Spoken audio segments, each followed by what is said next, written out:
In just 10 minutes, get the full breakdown of Michael Knowles' fiery debate with 25 LGBTQ plus activists from Jubilee's viral discussion on February 16, 2025. Tensions run high as Knowles, a staunch conservative, challenges views on same-sex marriage, transgender rights, and more. Stay till the end for the most intense moments and key takeaways. Here are the key takeaways from the debate. Takeaway 1. The definition of marriage is contested. Michael Knowles argues that marriage has always been a union between a man and a woman. He believes that marriage is not just a legal contract, but an institution built around procreation. His main point is that redefining marriage to include same-sex couples makes the term meaningless. The LGBTQ plus activists strongly disagree, arguing that marriage is a commitment between two individuals based on love and legal rights, not just procreation. One activist points out that many heterosexual couples cannot have children, yet their marriages remain valid. Knowles responds by saying infertility is an exception, whereas same-sex couples can never naturally conceive. For example, an activist challenges Knowles by saying, "Are you saying that an elderly couple who gets married is not truly married just because they cannot have children?" Knowles replies, "Their marriage still follows the traditional structure where children could be possible under normal circumstances." What do you think? Should marriage be strictly defined by history, or should it evolve with society? Drop your thoughts in the comments. Now let's move to the next takeaway. Takeaway 2, same-sex parenting and child well-being. Knowles argues that children do best when raised by a biological mother and father. He claims that studies show children raised by same-sex couples have worse outcomes in terms of mental health, academic performance, and overall stability. The activists challenge this, pointing out that many studies show no major difference between children raised by same-sex couples and those raised by heterosexual couples. One activist emphasizes that a loving and supportive household is what truly matters. Another brings up the fact that many children are raised by single parents, yet their families are still recognized as legitimate. For example, an activist says, "There are thousands of kids in foster care who would love a stable home. Are you saying they're better off without loving parents just because the parents happen to be gay?" Knowles counters, "The best case scenario for a child is to be raised by their biological mother and father. That's what we should encourage as a society." Now let's move to the next takeaway. Takeaway 3, the role of government in defining reality. A major part of the debate focuses on whether government recognition defines reality. Knowles argues that just because the government legally recognizes same-sex marriage does not make it real marriage. He compares it to a hypothetical situation where the government declares that humans have 3 heads. The law may say so, but it does not make it true. The activists argue that laws shape societal norms and provide rights that impact people's lives. They compare same-sex marriage laws to past laws on interracial marriage. One activist says, "At one point, the government didn't recognize interracial marriage. Did that mean it wasn't real?" Knowles responds, "Interracial marriage still involved a man and a woman, which fits the definition of marriage throughout history." For example, another activist challenges him, saying, "If laws don't shape reality, then why does it matter what the law says about marriage at all?" Knowles replies, "Because the law should reflect truth, not social trends." Now let's move to the next takeaway. Takeaway 4, transgender identity versus biological reality. Knowles argues that gender is not separate from biological sex. He insists that a person's chromosomes determine their sex and that identifying as another gender does not change reality. The activists strongly push back, saying gender is a mix of biology, identity, and social roles.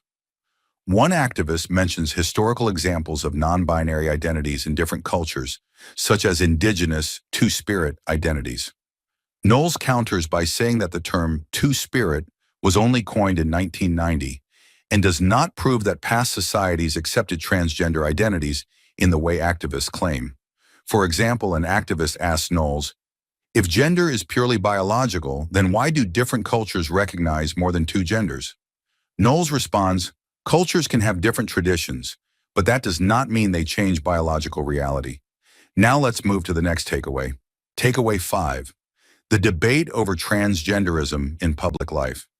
Knowles claims that transgenderism should be eradicated from public life. This statement causes outrage, with activists accusing him of advocating for the removal of transgender people. Knowles clarifies that he is not calling for harm against anyone, but rather for society to stop legally and culturally recognizing transgender identities. He argues that accepting transgender identities as real leads to legal and social issues, such as men competing in women's sports or using women's restrooms. The activists counter that trans people just want to live their lives without discrimination. For example, an activist challenges him, "If you say transgenderism should be eradicated, how do you expect trans people to exist in society?" Knowles responds, "They exist as people, but the government should not recognize their gender identity if it contradicts biological sex." We're halfway through the video. Thank you for sticking with us this far. If you're enjoying it, please give us a thumbs up and share it in your WhatsApp groups. We'd love to hear your thoughts, so feel free to comment below. To see more videos like this, make sure to hit the subscribe button. Now let's continue with the video. Takeaway 6. Transgender women in women's spaces. Knowles argues that allowing biological males into women's spaces, such as restrooms and sports teams, puts women at a disadvantage and creates safety concerns.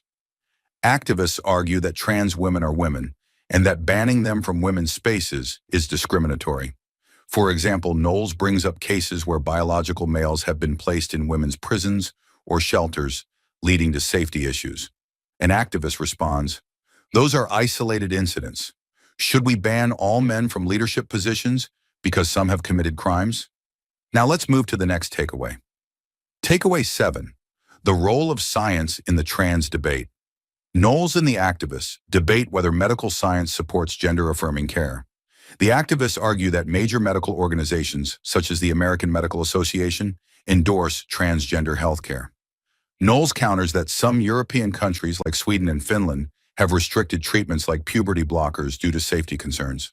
For example, an activist says, "If every major medical organization supports it, why are you against it?"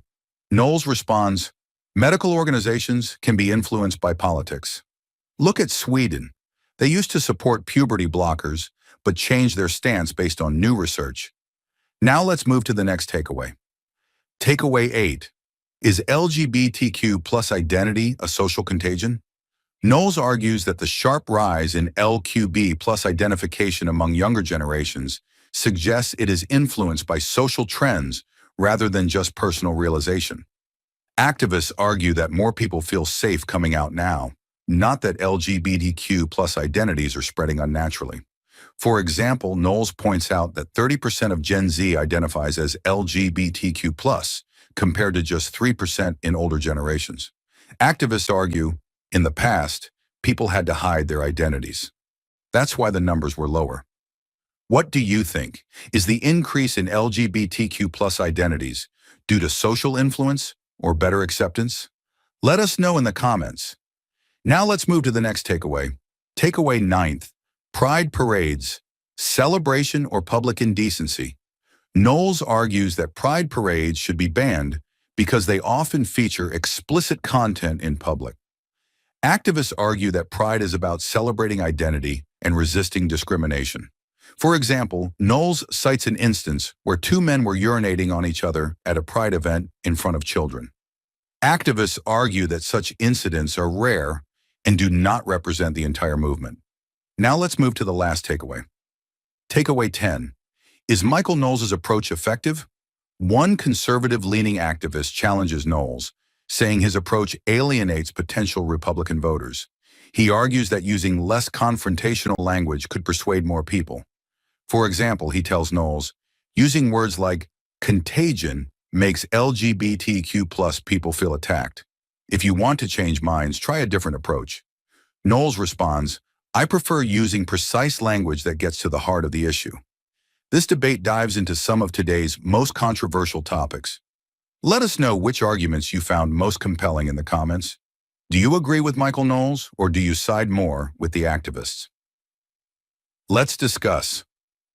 Here is a brief introduction about Michael Knowles. Michael Knowles is an American conservative political commentator, YouTuber, author, and media host. He has worked for the Daily Wire since 2016. If you enjoyed watching this video, please leave a like below and share this video in your WhatsApp groups. You can also discuss about this video by commenting below. To get more such videos in your timeline, press the subscribe button below.